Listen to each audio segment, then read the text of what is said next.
Hey y'all, it's me coming back at you again with another vid. So I just wanted to do a quick fight review of the Andy Ruiz and Luis Ortiz fight that took place last night at the Crypto.com arena, which is which is formerly the Staples Center here in LA where I'm at. Um, how do I break this down? So the first round was pretty cagey between the two fighters, which I did predict this fight would be cagey for the most part. So it was a very cautionary fight because of the contrast of two styles. You have a southpaw, and then you have an orthodox known counterpuncher with great hand speed, especially if you give him the close range to unleash those punches in Andy Ruiz Jr.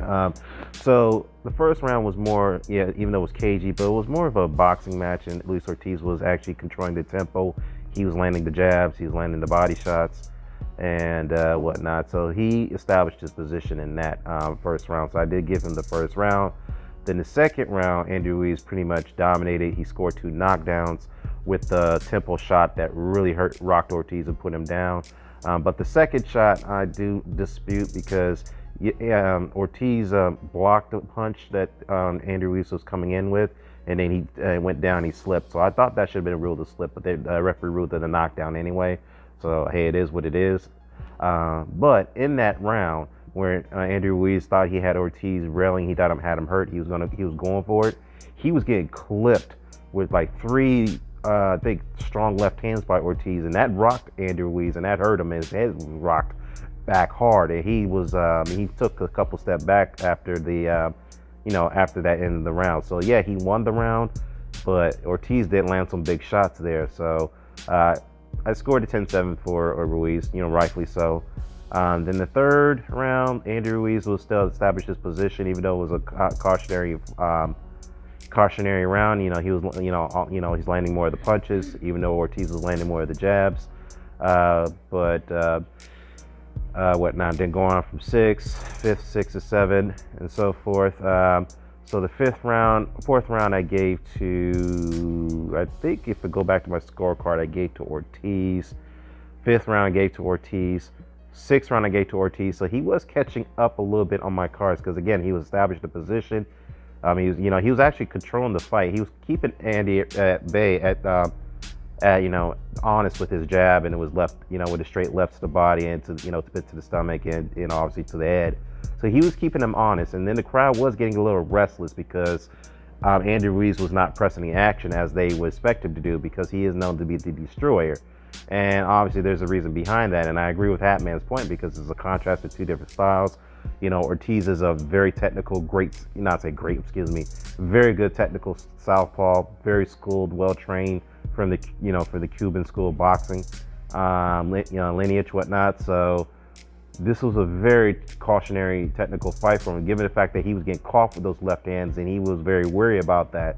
So I did give rounds 4, 5, and 6 to Ortiz. The 7th round, I believe that's when the other knockdown happened. Andy Ruiz caught him again. He exchanges another shot in the head to the temple that put Ortiz down. So that was 10-8. Round 9 went to Ruiz. Round 10 went to to Ruiz. Round 10 went to Ruiz. Round 11, I believe, went to Ruiz. If I had to go back to my score, I'm going off the top of my head, guys. I think round 11 went to Ortiz. Then round 12 definitely went to Ortiz. So on my final scorecard, it was 6-6, but if you include the knockdowns, the final score would be 114-111. I know yesterday on my live stream I said 114-110, but I did recalculate it and rescored it. So the actual score number is 114-111. It would have been a draw if it weren't for those 3 knockdowns. So Andrew Ruiz is the rightful winner, but the other first judges scored at 113-112. I thought that was a little bit too close. I know some others people scored it that way, but I didn't see 113-112. I thought it was, which means that Ortiz actually won more rounds than Ruiz. If that was the case, I don't know. I don't know. Maybe not. But me personally, I thought 6-6, which is 114-111, was the rightful score. Again, I know there's some people who are saying that this was a very boring fight. I agree to disagree. Definitely not the most exciting heavyweight fight, but I don't think it was exactly too boring. Because again, there was some mini caging moments, particularly in the mid rounds. But definitely there was some exciting moments in the early rounds, especially the first, second, and third rounds, perhaps. Then later, like the last two rounds, the rounds were the action did pick up at the last two rounds. So yeah, the crowd did get restless for the most part of the fight, but they did lead the fight pretty happy, given the fact that both men did lay all out in the last two rounds, particularly Luis Ortiz, because he knew he was behind. He was trying his best to score a knockout, given the fact that he was hurt. He was, he had his left eye was closing up. So, yeah, man, he took some punishment against Andrew Ruiz. But the one thing I would say, though, is that the punch stats, man, I mean, they weren't really far apart from each other, where Ortiz outlanded Andrew Ruiz by maybe about 2 or 3 punches, but he threw double the shots than Andrew Ruiz. So that tells you that that's how much of a cagey fight it was. Now again, everything's scored round by round, but if it weren't for those knockdowns, then Ruiz would have either lost the fight or the fight would have been a draw. But again, to me, I thought the draw would be a fair score, but again, that's up to your interpretation whether 7-5 would have been a rightful score, even though Ruiz won. I mean, again, that's up for a different interpretation. But I know some people are saying that Deontay Wilder easily knocks out Andrew Ruiz within 3 or 4 rounds. I disagree with that. I think Deontay does have the capability of knocking him out. I did say last night on my stream that maybe 7 or 8 rounds at best. That depends on what shape Ruiz comes in at, because I don't like him coming in as they listed him 268 yesterday. I know this was the same weight that he came in against Joshua the first fight. Shout out to Juno for reminding me about that.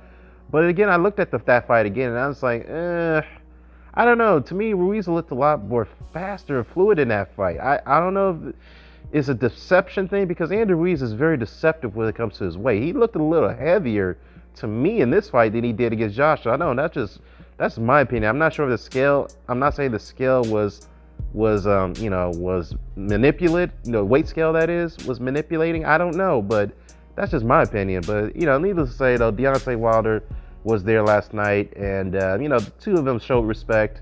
No trash talk. So should he get past Robert Helenius next month, which he is expected to do, then that's the fight we'll see going into Cinco de Mayo, which is rumored to be next year.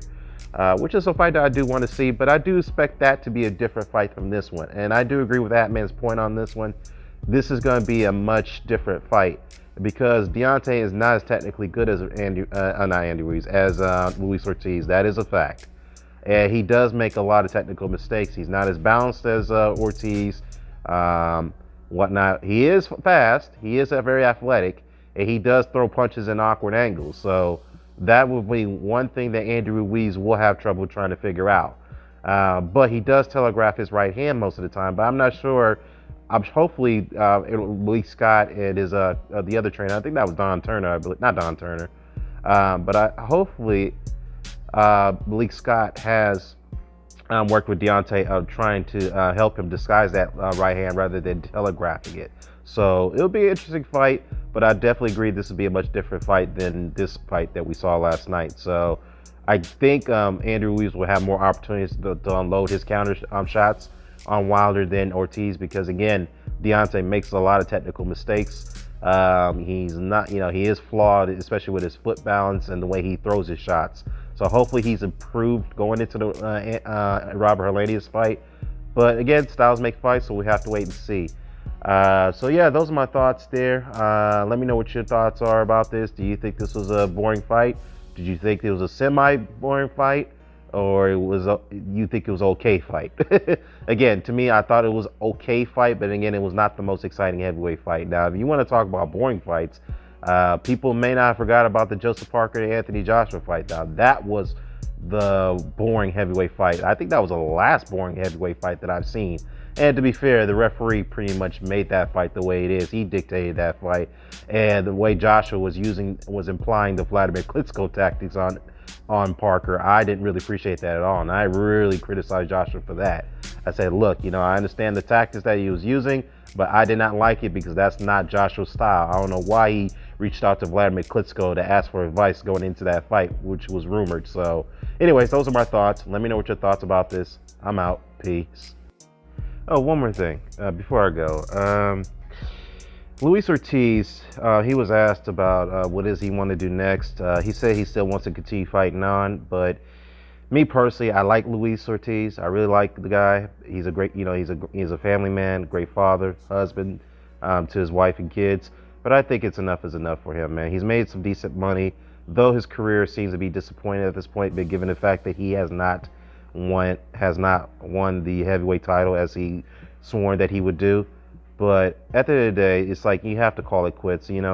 Sometimes you have to realize enough is enough. I think it'd be time for him just to go out, step away, become an ambassador of some form, and open up a gym. I mean, he's made some decent money. He's made enough to provide for his family, especially his daughter who has special needs. So, his oldest daughter, that is. So I think it's time for him to hang it up, man, and just call it a career, man, and just open up a gym, become a trainer. I think that'd be best thing for him to do. I mean, but it is his decision. It's his it's for him to decide what he wants to do next. But if he does continue on, I'm afraid to say this, I think he's at this point a gatekeeper status. So will he be top 10 after this fight? Maybe, maybe not. But at this point, I think it's time for him to hang it up, call it a career. Again, disappointing for the most part because he didn't win the world title. But again, he's made some decent money. He's had 2 shots at the title, came up short. Again, I think in his views, nothing to be ashamed of, but I think it's time for him to just hang it up and call it a career. Let me know what your thoughts. I'm out.